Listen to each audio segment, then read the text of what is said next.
Hi, I'm Ron Lindsay, President and CEO of the Center for Inquiry.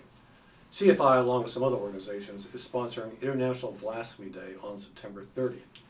As part of our commemoration of International Blasphemy Day, we're running a blasphemy contest in which we invite you to submit a blasphemous phrase of no more than 20 words. By the way, we ask that in your entries you avoid any crude sexual jokes. You can submit them if you want, but what we're really looking for is insightful, creative comments.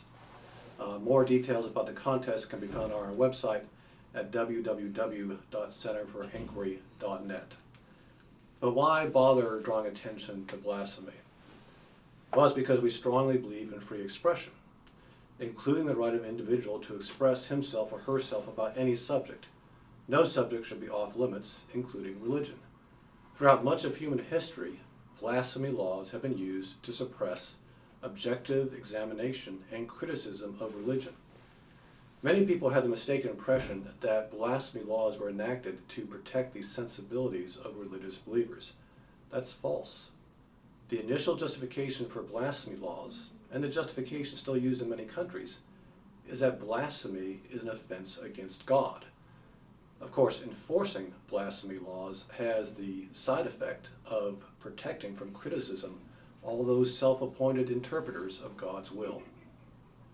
Some of the most innocuous and innocent phrases have sometimes been the subject of blasphemy charges, which brings me to my friend here, formerly known as Mohammed Bear.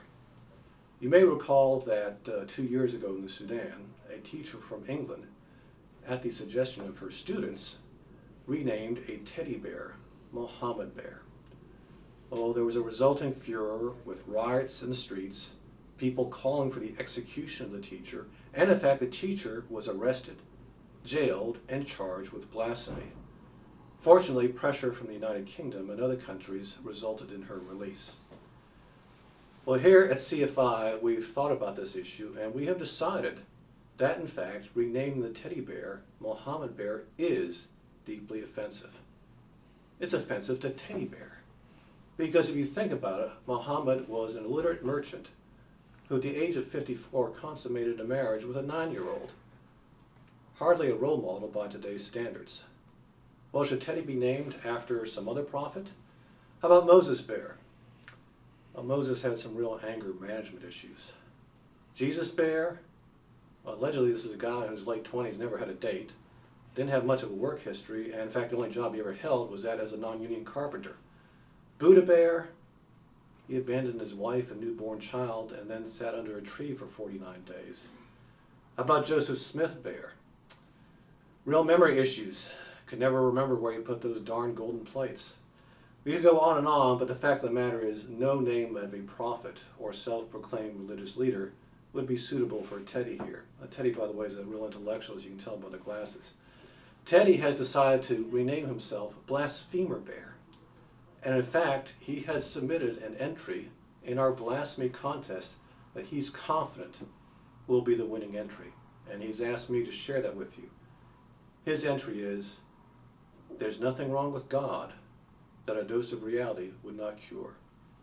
Think you can do better than that? Maybe you can. Send your entries to blasphemycontest@centerforinquiry.net. Your entries must be received by midnight, October 1st. That's Eastern Daylight Time. There will be prizes awarded. The winning entry will receive a T-shirt with his or her phrase imprinted on the T-shirt, along with a coffee mug. The person will also have an opportunity to appear on our award-winning podcast, Point of Inquiry, for an interview with DJ Grothy, and of course, perhaps the best prize of all, a photo op with Blasphemer Bear. Good luck.